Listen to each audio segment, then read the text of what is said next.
So, schönen guten Morgen. I think I'm going to do this in English, or should I do it in German? In English, perfect, great. It's much easier for me anyway. So it's great to see a few people. I heard you guys had a great party last night, so it's always great to start the morning session. Maybe I can, get you up a little bit with an extremely boring topic, and which one of my guys, made me a fancy kind of title: using hardcore technologies to help 200 million businesses survive in a connected world. It's actually what we do. We use, when you normally think that business software is pretty boring, we use a lot of, and for a long time, a lot of, hardcore, important new technology to actually help these guys. And, I call it a little different. It's, for me, more about how can we make ideas work in a complex world. And especially the business world is extremely complex, and our target market that we want to, apply our technology is 200 million small businesses globally. This is the single biggest market. Small business for us is anything below 100 people. And the problem is that these guys are pretty much left alone. Like in Germany, if you take a statistic, 99% of all registered corporations are small to medium-sized businesses, of which 85 to 90% do not have a digital story. And you guys all know, in a connected world, not being connected, where everything is software, you're poised to die. And that's exactly our mission. How can we enable these people, these businesses, these business owners who are left behind? How can we utilize technology not to cut jobs, not to, control robots, but how can we use technology to help these guys, to help these people stay competitive in a connected world? Because I personally, I'm sure many of you would share that sentiment, I don't want to live in a world where there's only Amazon, Starbucks, Vapiano, Zara, Zalando, but I like the diversity. But we as consumers, we use these every day. We expect to get stuff shipped the same day or in the next 2 hours. Everything possible because everything in these large corporations is connecting through technologies that we built. But these small guys, of which there are a lot, they don't have that technology. They don't have an IT budget. They don't have an IT staff. They are pretty much left alone. And that was the mission when I started the company N4, previously called NumberFour, because it's my fourth company, about 8 years ago. How can we solve this problem? And it's with technology. And it's a big problem. Because forget about the technology. If you want to be successful in the market, you also not only need to build great technology and great products, you need to be able to bring it into the market and make money. And the biggest problem with this segment is while if you aggregate the value of these 200 million small businesses, it's huge. It's the single biggest market. They employ worldwide more people than any other segment. They generate a higher GDP than any other segment. So they have an extremely huge aggregate value, but the individual value of an individual small business is extremely small. Extremely, extremely small. And so that was a big question. How can you address that? What do you do? And how can technology help there? How can technology assist business models? Like this is we talk now, especially in Germany now, we talk about, even our, new and old Bundeskanzlerin says, digitalization, and it's a big threat. To me, this has nothing to do with broadband access. Our infrastructure is not the greatest, but also not the worst.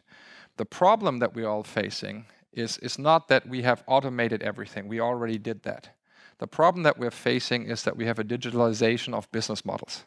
That fundamentally the business models of Amazon, of Uber, of other companies are changing the way that the incumbent traditional players work, and they use technology to change that business model. They use technology to change business models, and that's something that we're doing too, because if you cannot afford in a market to sell individually, you just don't. You don't sell, you don't market, you don't service. You need to find technology to basically help these guys. This is basically the folks that we care about, the folks that we want to connect, enable a connected business for them, and make sure that they can play in concert with the large players to offer us as consumers a connected experience that we love.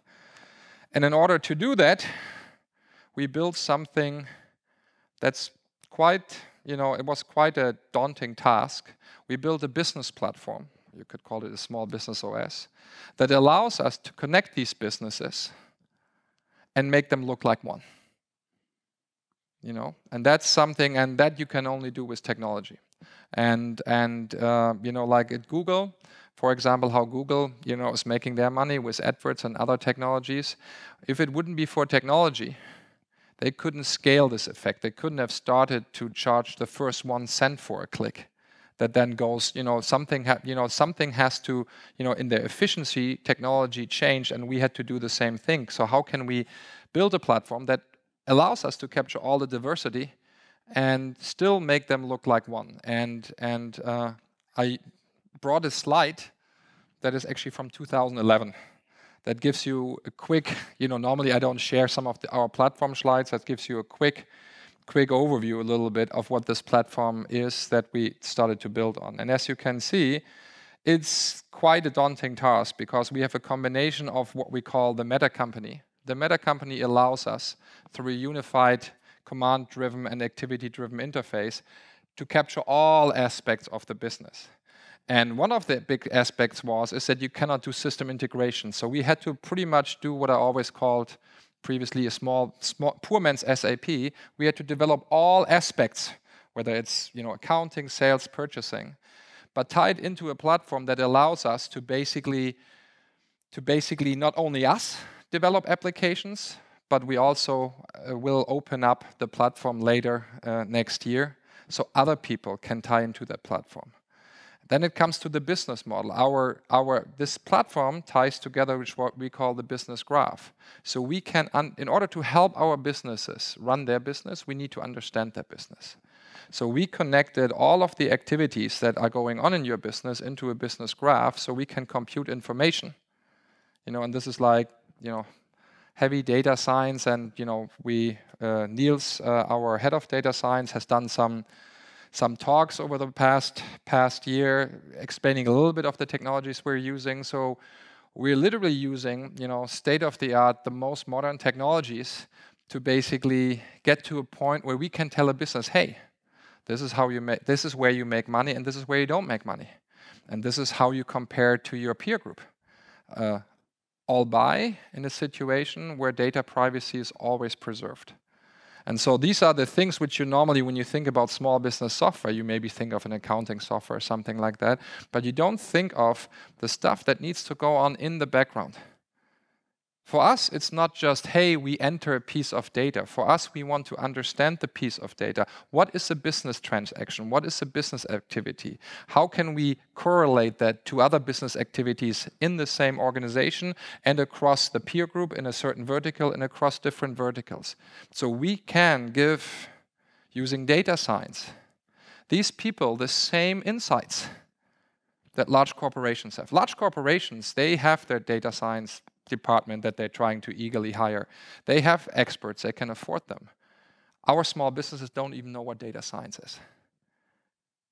But that's our job. Our job is to deploy these more modern technologies to basically help them understand their business, because you cannot afford a business consultant to go in there. Because that business consultant wouldn't be able to survive because he could charge like 200 euros. But he cannot survive on that, but they need a full-time business consultant. They need a full-time pricing go-to-market consultant. They need a full-time marketing consultant. But what we're doing is we're basically using technology that we apply to their data sets and the people of the connected data sets to help them. So we use their data to help them run their business. We would never sell data. And their data is always their data. If somebody decides to get out, they can get out at any point of time and leave no trail behind. That's, for me, really, really important. But also important is to show them things that they probably don't even know. One of the biggest problems, for example, for restaurants is they don't know if they make money with a dish or not. Because most of them don't really, like sometimes they cut the steak 150 grams, sometimes 120, sometimes 180. If you do that 100 times, that could be a big difference, especially if you deliver margins that are below, 2 digits, that are if they're lucky, in the high single digits.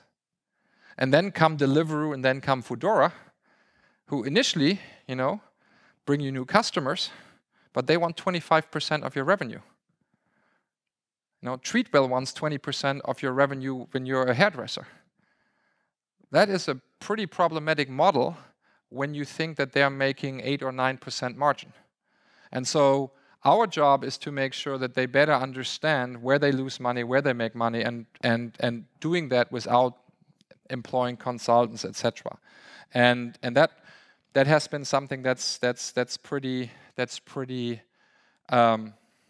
It's not easy, because what we have to do is to really make that work. And you saw that on the slide. We needed to build something that doesn't need system integration. Traditionally, they would have to go and say, I get my accounting here, I get my cash register here, I get my ERP system here, my online shop here. Bunch it all together. Everybody wants 50 euros a month or more. And then they have to do the system integration. That doesn't work because they cannot do that. So to overcome that, we had to build a system that is self-integrated, i.e. no system integration required. That's why sometimes it can take a pretty long time. We also had to build, a platform that, number one, is open and utilize the ecosystem to tackle diversity, which means it's one thing to basically, and I'm just trying to get you an idea what were the technical challenges that we had to overcome. It's one thing to say, like, oh, I do the UI, I do the front end, I have one way to use it, so I now apply data science to that. But the moment you open up the platform, again, which we haven't done yet, which we'll do sometime in 2018, what you have to do is you have to now find a way, no matter who is using our platform and our APIs, and we still have to understand what is the meaning behind it. Otherwise, we get false positives. So we had to come up with a way to not, it's not just like a few, REST calls into that get translated into the database, but we had to come up with a model in our Meta company, which we call business commands, that you can execute in the platform that then results in not generic, but in kind of understandable business activities, no matter who builds the UI. Another challenge that we had to do, how do we deliver a consistent and amazing user experience? If you go to our website, you see some of the UI. It looks like, even our devices that we built, they look like modern iPad apps. Even they don't run on the iPad. They run on Windows, or they run on other things that run on the iPad too. So how do you scale a UI, not only across all of these different devices, but also of these different form factors? So form factor, if I'm sitting on my PC and typing, or if I'm using this because I'm tracking my inventory in my warehouse, I'm doing my stock taking, or I'm using my iPad, or I'm using a POS terminal that we've built, the interactions are always different. But we don't want to write these applications 3 times. In my previous company, in my first company that did the Office Open Office, we had a technology that allowed us to run Open Office on multiple platforms. Here, the challenge was even greater, because it was not just that we had to span these different environments, but if we then open up the platform, how do we make sure that when other developers create applications, they stay in the same user experience? So we had to abstract the UI level to away from push buttons and windows and etc. to really forms of interaction. So normally when you say, oh, I'm going to build a piece of business software, you don't think of, building a back-end small business OS, building a UI stack, building, kind of apps, and then also kind of like not even building hardware that we ended up doing.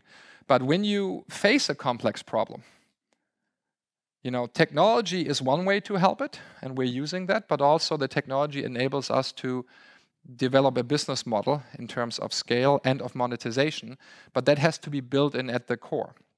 For example, we just did I'm not sure whether some of you were there, we had basically a talk in the community about chatbots.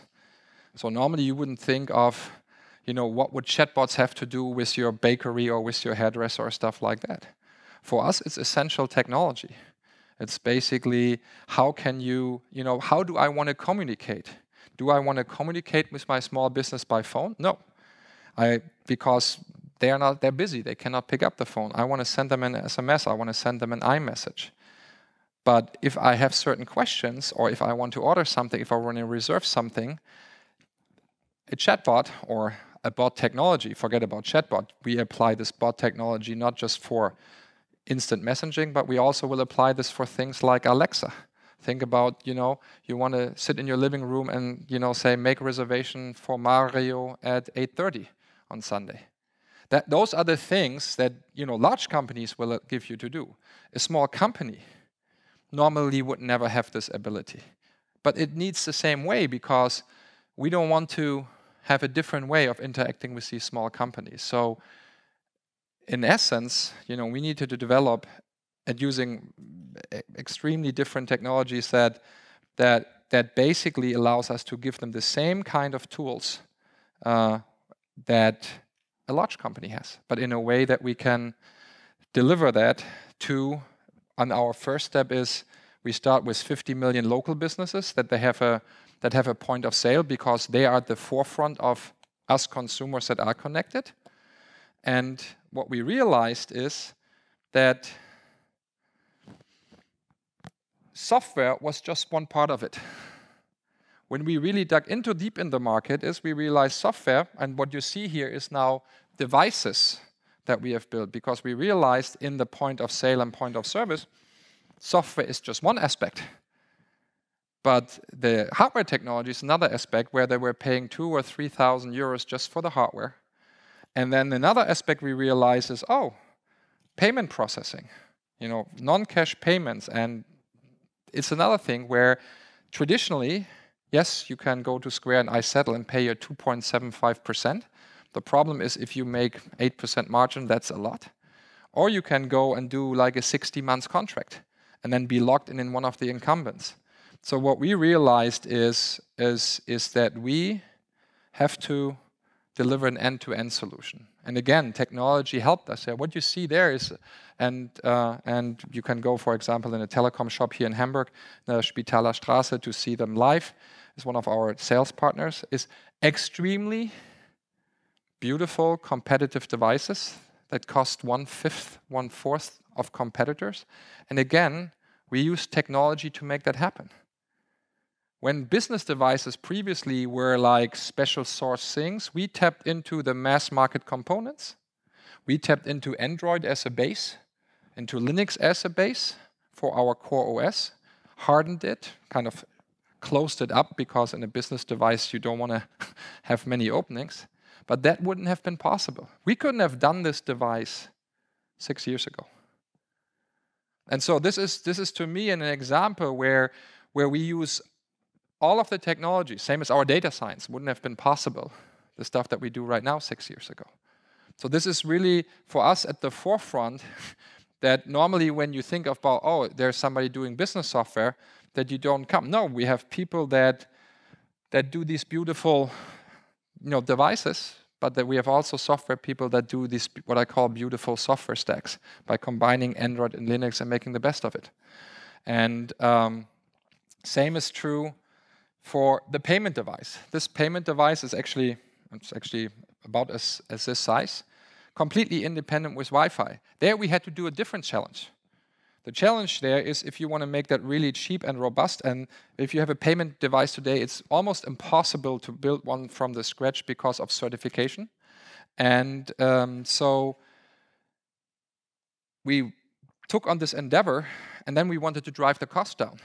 So this device has a UI that looks like an iPhone, but it gets powered. It runs on literally 1 megabyte of RAM and gets powered by 120 something megahertz M3, micro engine, and not like a full application processor. And I tap back into the guys that developed Star Rider when it was under MS-DOS, when you had these constraints. And so again, we use now technology here to deliver a device. So we can deliver a device that normally cost you 60 months, 20 euros minimum a month for device lease. We are able now to offer this device for us with that technology for 199 euros, no monthly fee, and still be able to recoup what normally the other people do. So for me, it's always essential, how can I use technology to help my customer, and how can I use technology to help me do the business model that I want? And then we had to end up kind of like aggregating all of this, and this is what we do with the business and payment services. Normally, if you're a small business, you always get the worst deals because you don't have a lot of volume. You have to do 60 months contracts. They charge you an arm and a leg. If you try to transfer money and stuff like that, that's all. You get the worst rates because you as an individual, you're hard to get to. What we are now proving, and the first proof point is our payment processing services, that if you can aggregate that demand into one using our technology platform, suddenly you become extremely interesting for large companies that normally only supply payment processing for Metro, for Lidl, for Aldi, whatsoever. Because they connect to one company, our Meta company, and then we can shield the then potentially million business in front of there. And that allows us, in a kind of like somewhat contained but open ecosystem, to really offer scalable business services, again, enabled by technology. And the net effect of this is that now these small businesses, without a 60 months contract or 48 months contracts, no monthly contract, can get payment processing, for example, for 0.79% for the EC-Karte, the Eurocard, or credit card at 1.19. And we hope that during volume goes up, we can drive that processing cost down to under 1% for credit card charges. And that's a significant, without like monthly fees, without login, and that's using the scale that our technology allows us to build to negotiate on behalf of our ecosystem, of our customers, with the large guys that we, again, integrated using technology, which is great because they are all connected. We are all connected. We can make this great thing. And that's something that's extremely then valuable for them because they get easy access, valuable for us and valuable for our customers. So that's something that basically, for me is, I love technology. We were always like, when I did my first company, we were one of the first using C++, and that was in '89. There wasn't even a C++ compiler. Strausstrop had just done some of the stuff. There were pre-compilers over pre-compilers. Was horrible compile times, but at the end it was a good decision. Wouldn't do it today, to use it today anymore. There are more modern technologies. Same as together with Stefan when we started using Docker. I think it was heavily in 2014, was it? So, built a whole deployment platform based on Docker, made that decision pretty early on, use of Mesos or other things. So for me, technology is a great tool, is a great enabler to enable great solution, but also to enable the right business model. And that for me is, so when I look at technology, I don't look at, oh, this is cool technology, but to me it's like, how can it help me? Because technology for the sake of technology, that's interesting, that's fun, that's a little bit geeky, but from a business perspective, technology applied in heavy usage for an end user and for the company that can make a living on it, that to me is beauty. And that's what I mean, the digitalization of business models and of businesses is, for me, far more than just like controlling some robots. Just some slides of like the different segments that we do. So we focus a little bit on hospitality, on retail and service. And then the other thing, before I come to a close here soon, is the other thing that enables is also connected supply chain. And that's a huge, huge, huge problem. Like I said, same as with the payment processing, a Metro or other big companies, they have great, maybe not that great, but at least they have some digital IT. How can they now create a connected supply chain to stay alive in a market with Amazon? So we now have a huge opportunity, and utilizing this opportunity, how we now not only help the small businesses, but by helping the small businesses with a great piece of technology, now in our platform allowing to basically tie in to the large, SAP-driven enterprise systems to create a connected supply chain, and let allow these big suppliers run these independent stores in a very unique way, like that would be their own stores. And that again will allow them to stay more competitive. And so that's as you can see here, for me it was not just, hey, I want to build something cool, but for me it's also, I love these small businesses. I started my business around them the first time in '85, 32 years ago. And we finally found a way how we can utilize and deploy technology to basically, help them run their business. That's kind of the sense of it. So if for some of you who wonder, the products that we've built so far are basically this, amazing looking POS terminal. It's a 14-inch device, has built-in Wi-Fi, has a bunch of things, a built-in printer. This is not something we just say, oh, here's something in China, we bring it over. We did our industrial design, we did our mechanical design, we did our electrical engineering, it's our PCBA. We did all of that stuff, but of course then to manufacture it cheaply, we had to go to China. There's a sibling device to that basically is mountable. Something that we are extremely proud of, as I just mentioned it, is our payment device. And it's very beautiful. It's independent, runs on Wi-Fi, supports any kind of payment form, etc. And will really change the way that people will collect the payments. And the one thing that's important is the software. So the first kind of suite that we did for the local merchants is what we call N4 POS, that allows you to run all of this. But we also took a take on the business model. I've decided even before I started the company that it is not feasible to charge for software. So basically our software is and will always be free. That means when you buy a device, which is extremely attractive, the device costs a little under 800 euros. All of the software, all of the stuff is included. We basically have a similar model like Apple, where basically we make money on the hardware and kind of thrive and are achieving Apple-like margins. And of course, we make money on enabling other businesses and enabling business. Same as like, I always tell people, like if Microsoft would have started Google as a search engine, they would have charged the user for searching, they would have charged the companies for indexing the content, and they would have charged the advertisers. I think Google realized that it's probably the smartest to charge those people who gain the most value or whom they provide the most value in terms of financial value. And that was the advertiser. And they created a pretty beautiful model around it.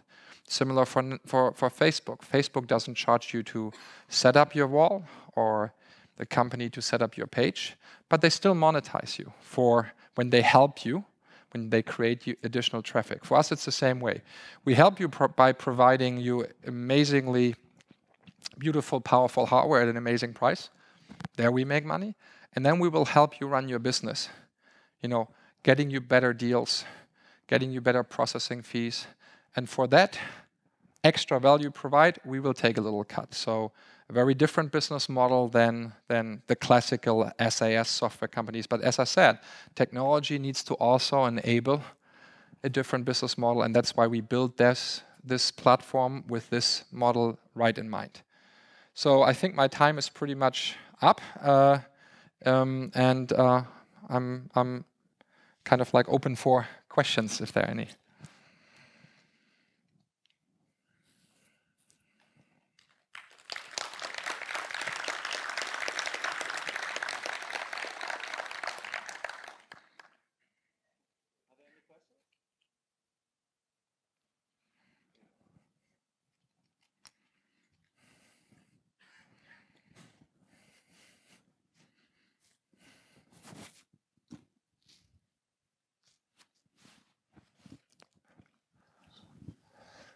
Yeah, interesting business idea. So I'm sure you're stepping on toes of some big players.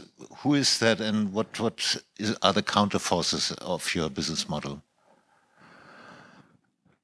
Of course, when you try to change a market, you always, especially a small business, right? This market has been under attack or has been existing for 40 years, and tens of thousands of players have been trying to win in it. But when you look at it, there's not one global player. And there's a reason for it because of the cost for the small business, of the cost of the distribution. And yes, you have on one side the people who try to sell you a POS terminal without software for 2,000 to 3,000 euros when we sell it for 800 euros with the software. They're probably not going to be that happy. Or people who try to build SaaS-based software. We're not doing this to basically make that company or that company unhappy. We built this because we feel this is the only model where you can really scale this. For example, one of our huge partners that we announced in September 1st is Deutsche Telekom. So Deutsche Telekom is going to sell this like an iPhone. When I go to Deutsche Telekom, I don't pay 800 euros for the iPhone. I pay 199 depending on what contract I get, and I do a 24-month contract. If you take our piece of hardware, if you take our piece of payment device, which is together 1,000 euros, the POS terminal and the hardware together, you can buy this with us. But with Deutsche Telekom and the iPhone model, they basically, for a one-time fee of 199 euros, and a monthly fee of 79, that not just includes the service and, of course, now the overtime amortization of the hardware, it also includes your DSL and your voice. So because we have this ability to be a one-stop shop, we can now enable completely new forms. Same as like Apple with the App Store enabled a whole new ecosystem. And I think that was the challenge. This is like, how can you combine all the different aspects and get one product offering that then enables the market. And whether it's Telecom, who basically now, for this amazing price, can go to all of the small businesses that start up, and for like 200 euros and a monthly fee of 80 euros a month, they get everything: their device, their service, the software, the connectivity. Same distribution companies, suppliers, can now, because we have a different business model, can go and subsidize the device and give it to their small businesses. That wouldn't have been possible if the whole solution would be 6,000 or 7,000 euros. And so this is, if you want to change a market, you need to see like what is holding it up, which friction points are there, and that's why it was a little bit more complex.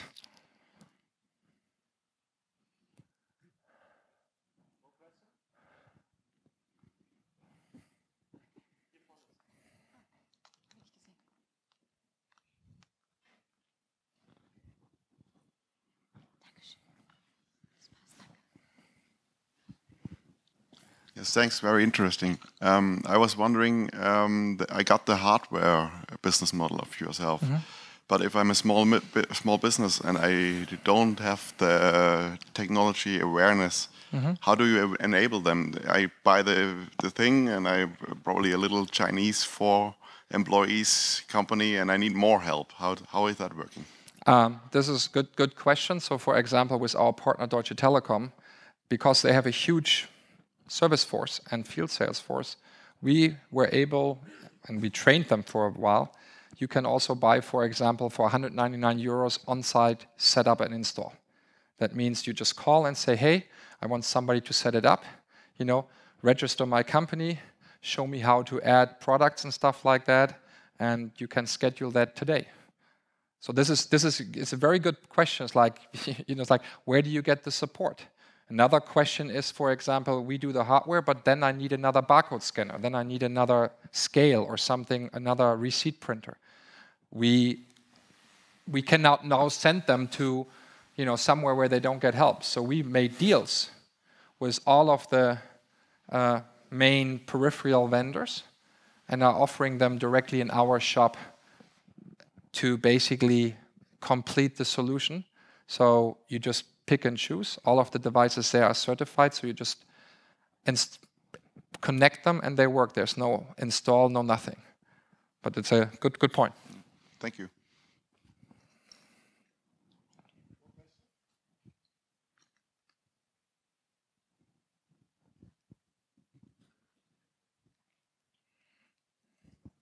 I have one myself. Okay. You gave this talk at our company, so it's really great what you build, and it's a big vision that you have. So it's the normal way, like new companies work is like they build something and they bring it out after 3 months to the market. And so you have a much broader vision of what you want to build, and of course it takes much more time to really come from the idea to the thing that you now have. But the interesting part was also what you talked about was how do you compare to the competitors in the US like Square and also the models who use iPad as a base, and what do you think about how your model works in comparison to that? Good question. So initially, we didn't plan to build hardware. We're software guys. So we said, oh great, you have the iPad, you have the PC, perfect, we just run our software there. Then we went out into the market and realized, you know what, the iPad is a beautiful device. I love mine. But it's not built as a business device. It's shiny and it's great to watch videos, but when you put it on a counter where a light is on, not so shiny good, because it reflects. So what you realize is that then it was pretty small. Now the bigger one is even more expensive. It's hard to connect devices to the iPad, like a scale, like a printer, like a barcode scanner. So what we realized, there are solutions for that, and we tried those too. So what we realized is, in business, there are needs for business devices. The iPad, the PC, the phone, these are personal devices. And of course, I can use business functions on a personal device. But the POS terminal or the PC in the doctor's office, these are business devices. They are shared. I don't share this phone. I don't share my PC. These are shared devices. So what you realize is that there are certain aspects, and in the point of service, point of sale, we realize as wow, the iPad is not going to be the ideal device. And you can see it. The companies, they're having some good success, but they're in the 10 to 15% range, and people still buy, even though more expensive and much more uglier, both software and hardware, by these POS terminals. And so that's why we realized is, we run on the iPad, by the way. People who basically buy our hardware can get our iPad version for free, and everybody who even doesn't buy our hardware later this year, early next year, can even get that for free. But it was more of like, okay, we thought that would work, but no. There are in business, there are certain needs for fast user switching, anti-reflective, connecting all of these stupid business devices that are sometimes 5, 6 years old. and so, that's why we had to then realize it to do our own development. Some more questions? Anyone?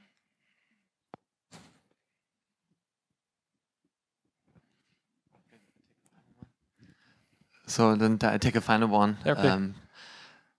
You founded now this your 4th company, so this is why it's called N4. Yeah. So obviously you're a serial entrepreneur, very successful. You sold all I don't like the term serial entrepreneur. Okay, but here many young people, and maybe they want to start their own business, have their own business idea. What would be your advice for your young founders? How to create an idea, how to run their own business, how to start, maybe? I think the first thing is